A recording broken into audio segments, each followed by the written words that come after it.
नमस्कार, ग्लोबल न्यूजमा स्वागत छ। सुरुमा हेडलाइन्स।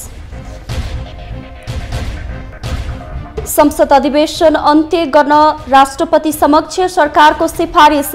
एमसीसी र प्रधान न्यायाधीश विरुद्धको महाभियोग अलपत्र। स्थानीय चुनावमा 60% जितेर देखाउने एमाले अध्यक्ष ओलीको दावी। आफ्नै नेताप्रति खिसी ट्युरी। स्थानीय चुनावका लागि निर्वाचन आयोगलाई चटारो। सामग्री खरिददेखि व्यवस्थापनको काम तीव्र। नेपालमा पनि विश्व उपभोक्ता अधिकार दिवस मनाइयो। सरकारको उदासीनताका कारण महँगी चुलिदो। र यमनमा चरम खाद्य सङ्कट उत्पन्न भएको राष्ट्रसङ्घको भनाई। बालबालिका बिरामी पर्न थालेकोमा चिन्ता।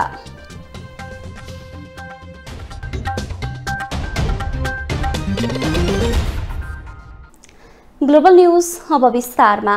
सरकारले संसद अधिवेशन अन्त्य गर्न राष्ट्रपति समक्ष सिफारिस गरेको छ। मंगलबार बसेको मन्त्री परिषद बैठकले मंगलबार राति 12 बजेदेखि अधिवेशन अन्त्य गर्न राष्ट्रपति विद्यादेवी भण्डारी समक्ष सिफारिस गरेको हो। संसदको यो अधिवेशनमा प्रतिनिधि सभाले अमेरिकी सहयोग परियोजना एमसीसीलाई व्याख्यात्मक घोषणा सहित पारित गरेको थियो। त्यस्तै यही अधिवेशनमा प्रतिनिधि सभामा प्रधान न्यायाधीश चोलेन्द्र शमशेर जबरा विरुद्धको महाभियोग प्रस्ताव दर्ता पनि भएको छ। तर छलफल प्रारम्भ नहुँदै अधिवेशन अन्त्य गर्न सिफारिस गरिएको छ। संसद अधिवेशनको अन्त्य र सुरुवात सरकारको सिफारिसमा राष्ट्रपतिले गर्ने व्यवस्था संविधानमा छ। नेकपा एमालेका अध्यक्ष केपी शर्मा ओलीले आगामी स्थानीय तह निर्वाचनमा एमालेले एक्लै 60% बढी स्थानीय तहमा विजय हासिल गर्ने दावी गर्नुभएको छ। उहाँले जित्नका लागि एमालेलाई कसैको सहारा आवश्यक नपर्ने जिकिर पनि गर्नुभएको छ। त्यस्तै ओलीले एमालेबाट फुटेर जानेहरूलाई पतितको संज्ञा दिनुभएको छ। प्रमुख प्रतिपक्षी दल नेकपा एमालेका अध्यक्ष केपी शर्मा ओलीले आगामी स्थानीय तह निर्वाचनमा कम्तीमा 60% स्थानीय तहमा आफ्नो पार्टीले जित्ने दावी गरेका छन्। मंगलबार काठमाडौँमा आयोजित अखिल नेपाल महिला संघको 7औं राष्ट्रिय सम्मेलन आयोजक कमिटिको तेस्रो पूर्ण बैठकलाई सम्बोधन गर्दै अध्यक्ष ओलीले स्थानीय तह निर्वाचनमा 60 देखि 70% स्थानीय तहमा एमालेले जित्ने दावी गरेका हुन्। उनले एमालेलाई निर्वाचन जित्नका लागि कसैको बैसाखी टेक्नु नपर्ने पनि दोहोर्याएका छन्। अध्यक्ष ओलीले आफूहरू प्रतिस्पर्धात्मक बहुदलीय व्यवस्थामा रहेकाले प्रतिस्पर्धा गर्न तयार रहेको उल्लेख पनि गरेका छन्। ओलीले चुनावी प्रतिस्पर्धा स्वस्थ गर्नुपर्ने पनि जोड दिएका छन्। 60 देखि 70% स्थानीय तहमा निर्वाचन जित्न सक्छौं। सिटको हिसाबले, पालिकाको हिसाबले, अनेक हिसाबले पनि 60 देखि 70% हामी एक्लै जित्न सक्छौं। त्यस अनुसारको तयारी यति जित्नका लागि सबै हामीले मिलाउन सक्यौं भने त सर्वसम्मत हुन्छ होइन र। हामीले रोजेको प्रतिस्पर्धात्मक बहुदलीय व्यवस्था हो। प्रतिस्पर्धा त हामीले रोजेको हो। केही ठाउँमा त हामी हार्न पनि त तयार हुनुपर्छ नि। अध्यक्ष ओलीले नेपालको राजनीति प्रतिगामी शक्ति र जनादेश चाहने शक्ति बीचको दुई ध्रुवमा रहेको जिकिर गरेका छन्। उनले सत्तारूढ 5 दलीय गठबन्धनले प्रतिगामी शक्तिको प्रतिनिधित्व गर्ने पनि बताएका छन्। उनले एमाले भने जनताको फैसला मान्ने जनपक्षीय शक्ति रहेको जिकिर समेत गर्दै एमालेबाट फुटेर जानेहरू पतित भएको संज्ञा पनि दिए। जुन एमालेको हिजो हैसियत थियो र जसरी अगाडि जाने प्रतिबद्धता भनेको थियो, त्यो कुरा कतिपय कारणले कायम रहन सकेन। यसर्थ ताजा जनादेशमा जानु पर्यो भन्ने कुरालाई प्रतिगामी भन्दै केही स्वार्थी तत्त्वहरू कम्युनिस्ट आन्दोलन ढाल्न, कमजोर पार्न, विभाजित गर्न र सिद्ध्याउन लागे। उनीहरू पतित भए। हामीले देखेका छैनौँ पतन कसरी हुन्छ। यो पनि पतन होइन भने केलाई पतन भन्छौँ? यो पनि कम्युनिस्टबाट यिनीहरू सिद्धिएका होइनन् भने कम्युनिस्ट केलाई भन्छौँ त हामी? अध्यक्ष ओलीले स्थानीय तहको निर्वाचन अगाडि अखिल नेपाल महिला संघको सदस्य संख्या 10 लाख पुर्याउनु पर्ने निर्देशन पनि दिएका छन्। पार्टीको नीति, निर्णय र निर्देशनको पालना गर्दै गाउँ र टोल कमिटीसम्म संगठन विस्तार गर्न उनले निर्देशन पनि दिए। त्यस्तै नेकपा एमालेमा पार्टी प्रवेशको लहर चलेको पनि ओलीको दाबी छ। क्यामेरामा राजु थापाका साथमा विकास आचार्यको रिपोर्ट। नेकपा एमालेका अध्यक्ष अरूलाई गाली गर्न र खिसिट्युरी गर्न माहिर मानिनुहुन्छ। उहाँ अवस्था हेरेर व्यङ्ग्य गर्न पनि पछि पर्नुहुन्न। आज पनि ओलीले आफ्नै पार्टीको नेता घनश्याम भुसालप्रति व्यङ्ग्य गर्न भ्याउनु भएको छ। कम्युनिस्ट पार्टी बीच एकीकरण भए मात्र चुनाव जित्न सकिने भुसालको अभिव्यक्तिको प्रत्युत्तरमा ओलीले आफ्नो सरकार ढाल्नेसँग के को एकता भनी प्रश्न गर्नु भएको छ। नेकपा एमालेका अध्यक्ष केपी शर्मा ओलीले उनैका पार्टीका केन्द्रीय सदस्य घनश्याम भुसालको अभिव्यक्तिप्रति व्यङ्ग्य गरेका छन्। अध्यक्ष ओलीले कम्युनिस्ट नमिले सर्वनाश हुने भनी नेता घनश्याम भुसालले दिएको पछिल्लो अभिव्यक्तिप्रति खरो व्यङ्ग्य गरेका हुन्। ओलीले मोहन वैद्य किरणको उदाहरण दिँदै किरण जस्ताको पार्टीहरूसँग नमिल्दा एमाले सिद्धिन्छ रे, एउटा बुद्धिजीवीलाई यस्तो लागेछ भन्दै ओलीले भुसालको अभिव्यक्तिको कडा प्रहार गरेका हुन्। कुनै कुनै विद्वानले लेखिदिन्छ कम्युनिस्ट पार्टीहरू मिल्ने कि समाप्त हुने भनेर प्रश्न चिन्ह राखेर तथाकथित बुद्धिजीवीहरू, कोही कोही त्यो कम्युनिस्टको खोलवडिया बुद्धिजीवी पनि हुन्छ, लेखिदिन्छन् र मान्छेलाई निराश बनाइदिन्छन्। त्यो पार्टीसँग मिलेन भने एमाले समाप्त हुन्छ अरे, एउटा बुद्धिजीवीले लेखेको। कम्युनिस्ट मिलेनन् भने समाप्त हुन्छ, मिल्ने कि समाप्त हुने। मोहन वैद्यजीलाई भने कि कम्युनिस्ट पार्टीलाई भने, माधव कुमार नेपाल भन्नेको गुटलाई भनेको कि एमालेलाई भनेको। नेता घनश्याम भुसालले कम्युनिस्ट पार्टीहरू आउने स्थानीय चुनावमै मिल्नुपर्ने बताएका थिए। एक सञ्चार माध्यमलाई लामो अन्तर्वार्ता दिँदै भुसालले कम्युनिस्टहरू एकताबद्ध वा कम्युनिस्टहरू बीच एकीकरण हुनै पर्ने जिकिर गरेका छन्। तर त्यसैलाई काउन्टर दिँदै ओलीले भुसाललाई कम्युनिस्ट सरकार ढाल्नेसँग नमिले एमालेको सर्वनाश हुन्छ भन्नु गलत रहेको बताइदिए। एमालेलाई भनेको भने यस्ता जिस्क्याउने खालका कुराहरू नगर्न म सबैलाई सुझाव दिन चाहन्छु। अनि झन्डै 2/3 पुगेको कम्युनिस्ट पार्टीलाई 2/3 हैसियतमा रहेको त्यस्तो कम्युनिस्ट पार्टीलाई फुटाउने कम्युनिस्ट हुन्छ? पार्टी फुटाएर एकपछि अर्को चिरा पार्ने, टुक्र्याउने, चोइक्याउने, सरकारलाई भोट नदिएर अर्कातिर भागेर अन्त भोट हाल्ने, भोटै नहाल्ने, पार्टीलाई परे भोट नहाल्ने, प्रतिक्रियावादीलाई भोट हाल्नका लागि पछिल्लो ढोकाबाट छिरेर जाने, त्यस्ता पनि कम्युनिस्ट हुन्छन्। अध्यक्ष ओलीले एमाले सिद्धिन्छ भन्ने ढङ्गले जनतालाई निराशा नबनाउन नेताहरूलाई निर्देशन समेत दिएका छन्। त्यस्तै यसरी निराश बनाए पनि एमाले एक्लै जित्न सक्षम रहेको पनि ओलीको जिकिर छ। ओलीले एमाले एक्लैले स्थानीय चुनावमा 60% भन्दा बढी स्थान जित्ने दाबी समेत गरे। स्थानीय तहको निर्वाचनले धप्पकै छोपेको बेला कम्युनिस्ट नेताहरू निर्वाचन जित्न सकिन्न कि भन्ने दोधारमा छन्।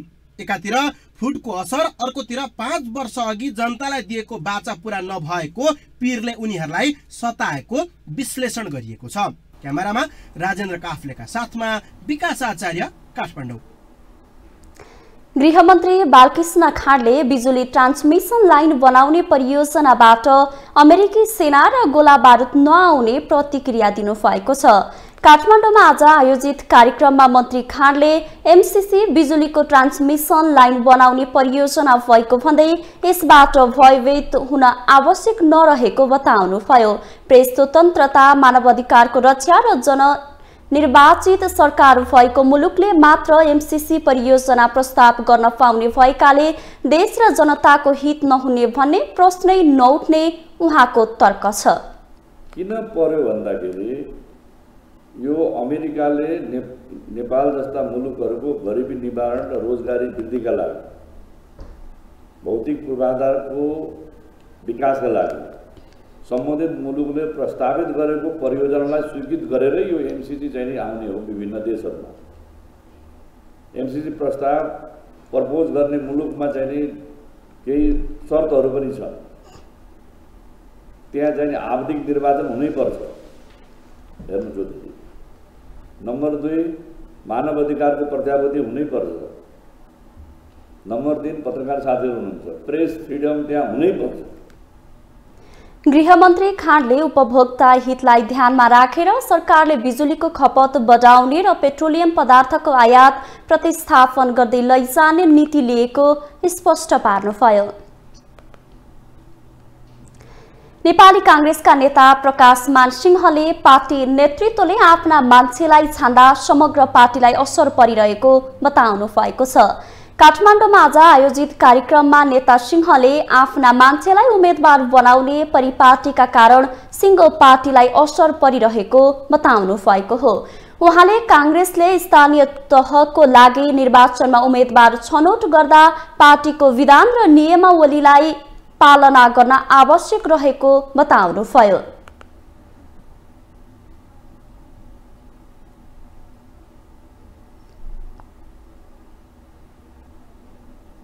यसपटक यो चाहिँ अब आउने यो चाहिँ जुन स्थानीय निर्वाचन छ त्यो यो चाहिँ भनौँ न संघीयतालाई कार्यान्वयनमा लग्नको लागि र चाहिँ त्यसमा चाहिँ भनौँ न यो चाहिँ जुन संघीय सरकार, प्रान्तीय सरकार र चाहिँ स्थानीय सरकारको यो चाहिँ जुन महत्त्व हो र जनता समक्ष चाहिँ पुर्याउनुको लागि यो महत्त्वपूर्ण चाहिँ निर्वाचन हुन गइरहेको कारणले गर्दाखेरि यसमा चाहिँ कांग्रेसले चाहिँ अब उम्मेदवार सेलेक्सन गर्दाखेरि पनि हाम्रो चाहिँ के छ भन्दाखेरि पार्टीको चाहिँ विधान नियमावली चाहिँ एउटा चाहिँ बाटो देखाएको छ।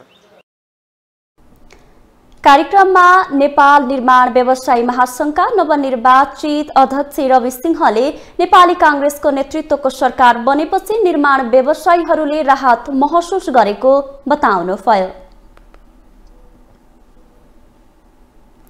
ग्लोबल न्यूजमा अब एकैछिन ब्रेक।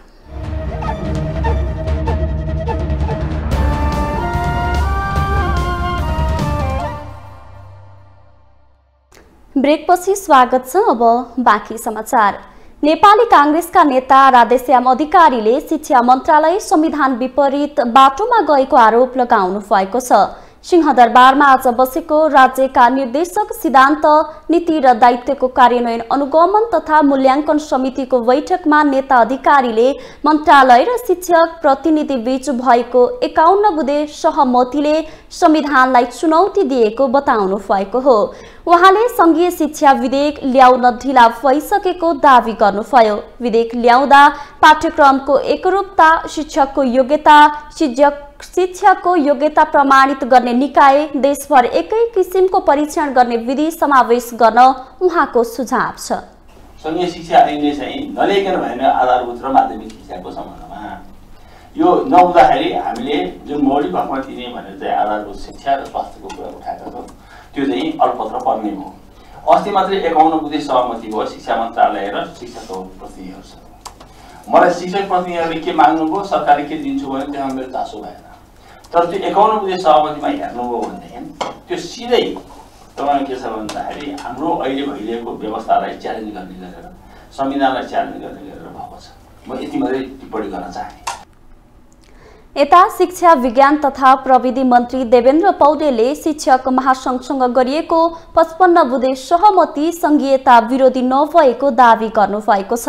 काठमाडौँमा आज आयोजित कार्यक्रममा मन्त्री पौडेलले शिक्षक महासंघका माग अघि बढाउने क्रममा संघीय प्रणालीमाथि हस्तक्षेप हुने गरी सहमति नगरेको बताउनु भएको हो।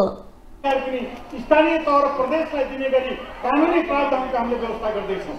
शिक्षक महासंघले गरेका कतिपय शिक्षक अधिकारका कुराहरूसँग कानुन सम्मत तरिकाले हल गर्ने प्रतिबद्धता व्यक्त गर्दाखेरि बाहिर सार्वजनिक रूपमा कतै स्थानीय पालिकालाई दिएको अधिकार संघले फेरि फिर्ता लिने खोजेको भन्ने कुराको मेसेज, त्यस प्रकारका समाचारहरू आएको प्रति मेरो के तपाईँहरूलाई भनाइ छ भनेदेखि कुनै पनि अधिकार स्थानीय पालिकालाई संविधानले, कानुनले, प्रचलित नियमले दिएको संहितासितको कुनै पनि अधिकार संघले अथवा शिक्षा मन्त्रालयले लिन चाहँदैन।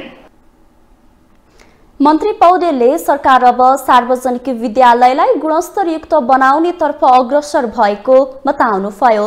उहाँले शिक्षकहरूले विद्यालयमा मेहनत नगरेसम्म विद्यालयहरू सुध्रिन नसक्ने भन्दै शिक्षकहरूले आफ्नै सक्रियता बढाउन पनि आग्रह गर्नुभयो। सुरक्षित र समावेशी विद्युतीय कारोबार उपभोक्ताको अधिकार भन्ने नाराका साथ आज विश्व उपभोक्ता दिवस मनाइएको छ। राष्ट्रिय सभागृहमा भएको कार्यक्रममा उपभोक्ता अधिकार कर्मीले सरकारले प्रभावकारी काम गर्न नसक्दा उपभोक्ताले महँगीको सामना गर्नु परेको बताएका छन्। सुरक्षित र समावेशी विद्युतीय कारोबार उपभोक्ताको अधिकार भन्ने मूल नाराका साथ आज विश्व उपभोक्ता दिवस मनाइएको छ। बजार जस्तो नभएको र उपभोक्ताको अवस्था निरीह रहेको अधिकार कर्मीहरूले बताएका छन्। गुणस्तरहीन वस्तु तथा सेवा अत्याधिक मूल्य वृद्धि हुनुको साथै उपभोक्ता मारमा परेको भए पनि त्यसको सुनवाई भने हुन सकेको छैन। उपभोक्ता अधिकार स्थापित गर्न नेपालमा उपभोक्ता अदालत गठन हुनुपर्ने अधिकार कर्मीहरूको भनाइ छ। आम उपभोक्ताको अवस्था अहिले निरीह छ। अहिले बजार जस्तो नभएको कारणले निरीह हुनु परेको छ। अत्याधिक मूल्य वृद्धि, वास्तविक मूल्यभन्दा अत्याधिक बढी कृत्रिम मूल्य वृद्धि तिर्नु परेको छ। गुणस्तरहीनता अत्याधिक बढी छ। वस्तु र सेवा बजारमा गुणस्तरहीनता बढी छ। त्यति मात्र नभएर नाप्टोलमा ठगी छ। उपभोक्ताको मर्का विरुद्ध सुनवाई छैन। ठुलो कुरो मर्का विरुद्ध सुनवाई छैन। जबसम्म नेपालमा उपभोक्ता अदालत हुँदैन तबसम्म त्यो मर्काको विरुद्ध सुनवाई हुँदैन। नेपालमा समेत उपभोक्ता अधिकार दिवसको कार्यक्रम सम्पन्न भएको छ। कार्यक्रममा गृहमन्त्री बालकृष्ण खाँडले कानुनको पालना गराउने दायित्व राज्यको भएको र उपभोक्ता हक हितमा उठेको सवाललाई सरकारले गम्भीरतापूर्वक लिने बताए। उपभोक्ताको हितका बारेमा हामी सबै गम्भीर र संवेदनशील छौँ भन्ने म विश्वास व्यक्त गर्न चाहन्छु। त्यसमा नियमन गर्ने, कानुनको पालना गराउने र कानुन छैन भने नयाँ कानुन तर्जुमा गर्ने, निर्माण गर्ने, त्यो काम निर्वाह गर्ने दायित्व, पुरा गर्ने दायित्व राज्यको, सरकारको। उपभोक्ताको हक हितको पक्षमा आवाज उठिरहेको छ, तर उपभोक्ताको अवस्था नाजुक रहेको उपभोक्ता अधिकार कर्मीहरू बताउँछन्। यता सरकारी निकायले भने बजारमा प्रभावकारी अनुगमन भइरहेको बताउने गरेको छ। ग्लोबल टेलिभिजनका लागि क्यामेरामा अभिष्ट लामाको साथमा कविन्द्र तिमसिना, काठमाडौँ। दैनिक उपभोग्य वस्तुको मूल्य बढ्दा समेत उपभोक्ता अधिकार कर्मी चुप लागेको भन्दै संसदीय समितिले असन्तुष्टि जनाएको छ।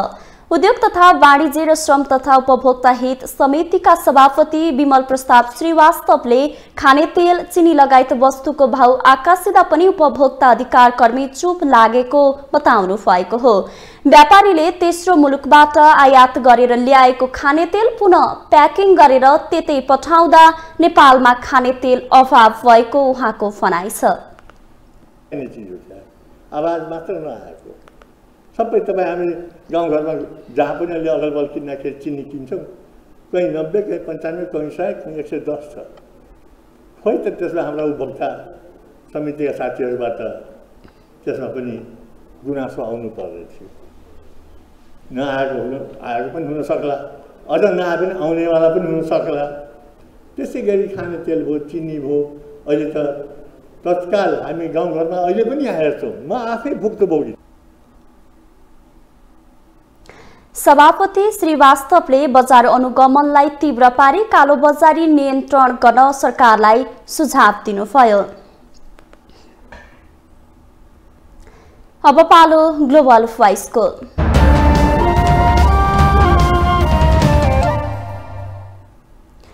विश्व उपभोक्ता अधिकार दिवसको सन्दर्भ पारेर ग्लोबल भोइसमा आज हामीले सर्वसाधारणलाई सोधेका छौं, तपाईँ आफ्नो उपभोग अधिकार प्रति कति सचेत हुनुहुन्छ?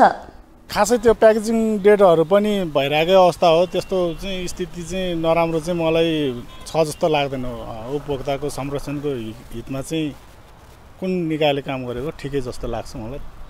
त्यसमा अब म्यानुफ्याक्चर डेटहरू, प्याकेजिङ डेटहरू, एक्सपायरी डेटहरू सबै प्रायः जस्तो सामानमा अब उपभोग्य वस्तुमा छन् हैन। अब त्यो त अब उपभोक्ताले हेरेर चेक गरेर लिनुपर्छ। तर मूल्य कतिपय विषयमा कस्तो हुन्छ, कतिपय चिजहरूमा आफूलाई जरुरी हुन्छ जति पनि तिर्नुपर्ने हुन्छ, नभई नहुने विषयहरू त्यस्ता हुन्छन्। यो राज्यले अलि यसमा अरू सबै देशहरूमा त राज्यको तर्फबाट त्यसलाई मूल्य समायोजन गरिदिएको हुन्छ। हाम्रो त्यो व्यवस्था छैन, मूल्य समायोजनको व्यवस्था छैन। त्यस कारणले अनि मनपरी असुली भइरहेको अवस्था छ।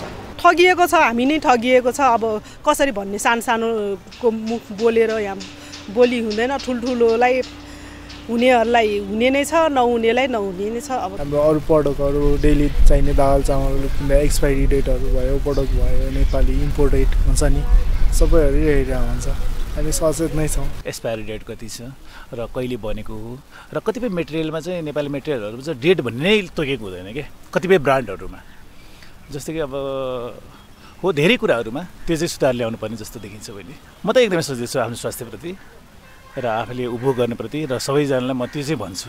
यहाँ व्यापारीहरूले तपाईँको मन खुसी तपाईँको अहिले बदाम पहिला मुङसुरमा बेच्ने बदाम तपाईँको 1 नम्बर बदाम बेचिन्थ्यो, अहिले तपाईँको 5औं नम्बरको बदाम बेचिन्छ हेर्नुहोस्।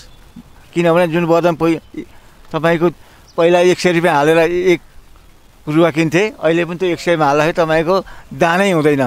तपाईँको सामान पनि तपाईँको के अरे सब्जी व्यापार साइकलहरूले सबैभन्दा तपाईँको कालीमाटी र तपाईँको बल्कुबाट सबभन्दा बिक्री सस्तो सब्जी फालेको सब्जी त्यहाँका होलसेलवालाहरूले फालेको सब्जी ल्याएर बेचिरहेछन् घुमाएर। अब पालो ग्लोबल सञ्जालको।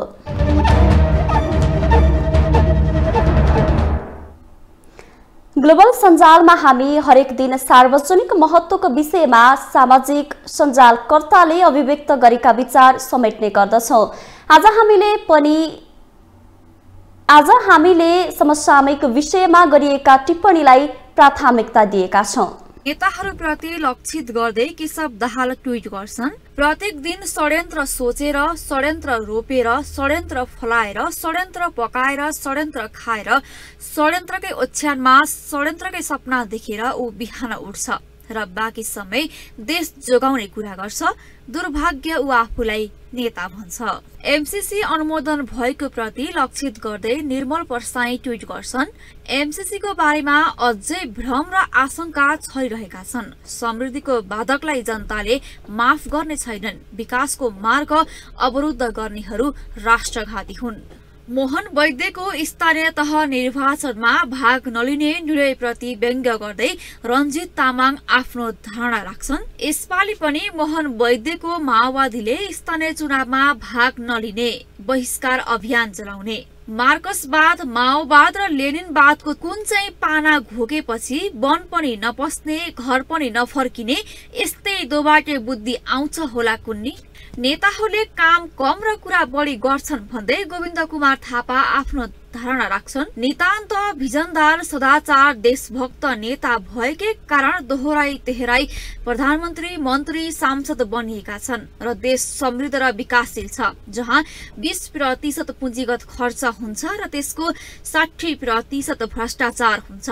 त्यसैले उनीहरू द्रुत विकासको ढोल पिट्छन् र हामी गुणस्तर खोज्छौं। यो सही रहनुपर्ने हाम्रो व्यवस्था हो कि बाध्यता?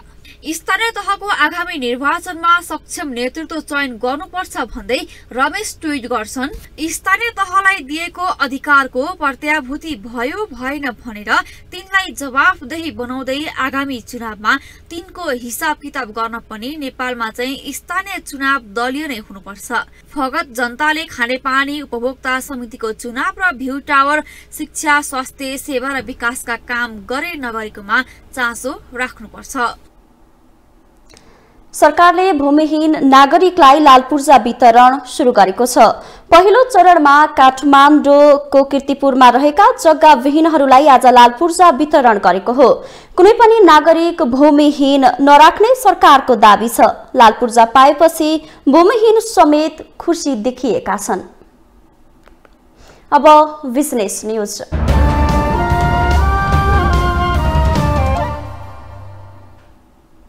शेयर बजार परिसूचक नेप्से आज मंगलबार 17 अंक भन्दा धेरैले घटेको छ। नेप्से आज 17.15 अंकले घटेर 2650.97 बिन्दुमा छरेको छ। आज होटेल, बीमा र म्युचुअल फन्ड बाहेक अरु सबै कम्पनीको शेयर घटेको छ।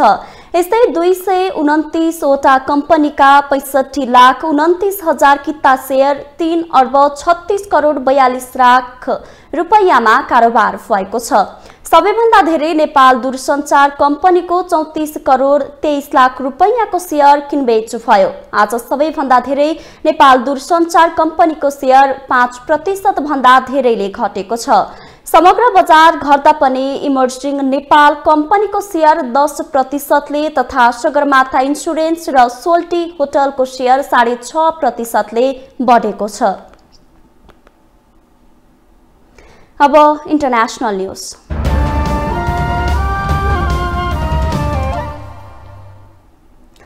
केही वर्ष यतादेखि द्वन्द्वमा फँसेको यमनमा खाद्यान्न लगायत अन्य आधारभूत आवश्यकताको खाँचो हुँदै गएको चिन्ता व्यक्त गरिएको छ। राष्ट्रसङ्घीय खाद्य तथा कृषि संगठन FAO-ले यमनमा चरम खाद्य सङ्कट उत्पन्न भएको जनाएको हो। पहिलेका वर्षको तुलनामा खाद्यान्नको अभावमा परेका त्यहाँका नागरिकको संख्या यो वर्ष 5 गुणा बढेको बताइएको छ। FAO-ले यमनीहरूका लागि अब केही खाद्यान्न बाँकी नरहेको भन्दै तत्कालै आवश्यकता आपूर्ति गर्नुपर्ने बताएको छ। केही हप्ता मात्र अघि पनि संयुक्त राष्ट्रसङ्घीय बालकोष युनिसेफले खाद्यान्न तथा आवश्यक पोषणका अभावमा यमनमा बालबालिका बिरामी पर्न थालेको भन्दै आवश्यक सहयोगका लागि विश्व समुदायलाई आग्रह गरेको थियो। यमनमा यस वर्ष चरम खाद्यान्न अभावमा रहेका मानिसहरूको संख्या लाखौं हुने बताइएको छ। संयुक्त राष्ट्रसङ्घका महासचिव एन्टोनियो गुटरेसले खाद्यान्न सङ्कटको तीव्र वृद्धिलाई चिन्ताजनक भन्दै यमनका लागि सहायता जुटाउन सबैसँग आह्वान गरेका छन्। रुसी वार्ता टोलीका प्रमुख भ्लादिमिर मेदिन्स्कीले रुस र युक्रेनका बीचमा प्राय दिनहुँ वार्ता भइरहेको जानकारी दिएका छन्। रुसी राष्ट्रपति भ्लादिमिर पुटिनका निकटस्थ समेत मानिनुहुने उहाँले यस्तो जानकारी दिएका हुन्। उनले रुस र युक्रेनका द्विपक्षीय वार्ता टोलीका तर्फबाट दिनहुँ जसो वार्ता भइरहेको बताउँदै निष्कर्ष भने ननिस्किएको जानकारी दिएका हुन्। युक्रेनमा करिब 3 हप्ता अघिदेखि रुसले आक्रमण गरिरहेको छ। रुसले उसको शब्दमा युक्रेनमा विशेष सैनिक कारबाही गरिरहेको छ, जसका कारण यहाँ कयौं नागरिकको ज्यान गएको छ भने युक्रेनका संरचनाहरू पनि ध्वस्त भएका छन्। तर वार्ताबाट कुनै निकास भने निस्किएको छैन। रुस युक्रेन द्वन्द्वले युक्रेनको जनजीवन अस्तव्यस्त भएको छ। युक्रेनमा रहेका आफ्ना नागरिकलाई प्राय सबै देशहरूले फिर्ता लगिसकेको जनाइएको छ। चीनमा पछिल्लो 24 घण्टामा एकै दिन 5280 जना कोभिडका नयाँ संक्रमित देखिएका छन्। यो संख्या चीनमा 2 वर्ष यताकै सबैभन्दा धेरै भएको नेशनल हेल्थ कमिसन NHC-ले जनाएको छ। चीनमा देशव्यापी ओमिक्रोन संक्रमणका कारण नयाँ संक्रमितको संख्या पनि रेकर्ड तोड्ने गरी दिनहुँ बढिरहेको छ। NHC-का अनुसार उत्तर पूर्वी प्रान्तमा 3000 भन्दा बढीमा संक्रमण देखिएको छ। चीनले कोभिड विरुद्ध शून्य सहनशीलताको नीति अपनाएको जनाउँदै आएको छ। कठोर प्रतिबन्ध र स्वास्थ्य मापदण्डका बावजुद पछिल्लो 2 सातामा यसअघिका रेकर्ड तोड्ने गरी संक्रमितको संख्या देखिएको छ।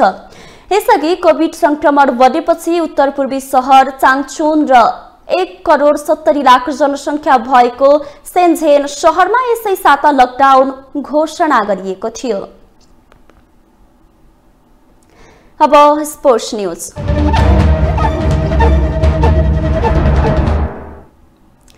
नेपालले खेल क्षेत्रमा एन्टी डोपिङ अर्थात् लागू औषध र शक्तिवर्धक वस्तुको गैर कानुनी प्रयोग विरुद्धको अभियान सार्थक बनाउन जोड दिएको छ।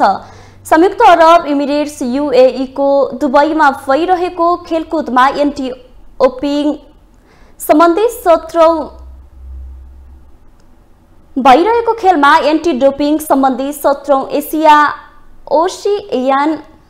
ओसिनिया क्षेत्र अन्तर सरकारी मन्त्री स्तरीय बैठकको पहिलो दिन प्रस्तुति राख्दै युवा तथा खेलकुद मन्त्री महेश्वरजङ गहतराजले एन्टी डोपिङ अभियानमा नेपालको प्रतिबद्धता जनाउँदै यसलाई सार्थक बनाउनु पर्ने बताउनुभयो। यस्तै मन्त्रालयका सचिव डाक्टर दामोदर रेग्मीले नेपालले राष्ट्रिय एन्टी डोपिङ संस्था बनाउने क्रममा निर्देशक समिति गठन गरी प्रक्रिया सुरु गरेको र एन्टी डोपिङ सम्बन्धी नीति तथा कानून निर्माण गरी खेललाई स्वच्छ बनाउन सकारात्मक योगदान दिने बताउनुभयो। बैठकमा 45 देशको सहभागिता रहेको छ। बैठकले सन् 2022 देखि 24 सम्मका लागि रणनीति पारित गर्नेछ। ग्लोबल न्यूजको अन्त्यमा अहिलेसम्मका हेडलाइन्स पुनः एकपटक। संसद अधिवेशन अन्त्य गर्न राष्ट्रपति समक्ष सरकारको सिफारिस, एमसीसी र प्रधान न्यायाधीश विरुद्धको महाभियोग अलपत्र। स्थानीय चुनावमा 60% जितेर देखाउने एमाले अध्यक्ष ओलीको दावी, आफ्नै नेताप्रति खिस्सी ट्युरी।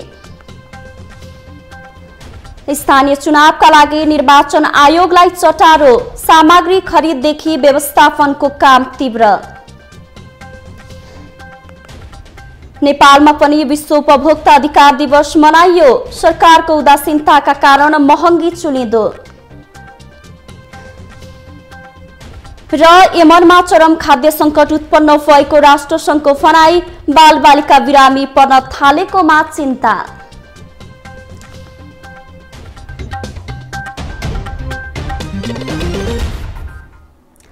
ग्लोबल न्यूज अहिलेलाई यति नै। ग्लोबल टेलिभिजन तपाईँ फेसबुक तथा युट्युबमा पनि प्रत्यक्ष हेर्न सक्नुहुनेछ। ग्लोबल टेलिभिजन हेर्दै गर्नुहोला। नमस्कार।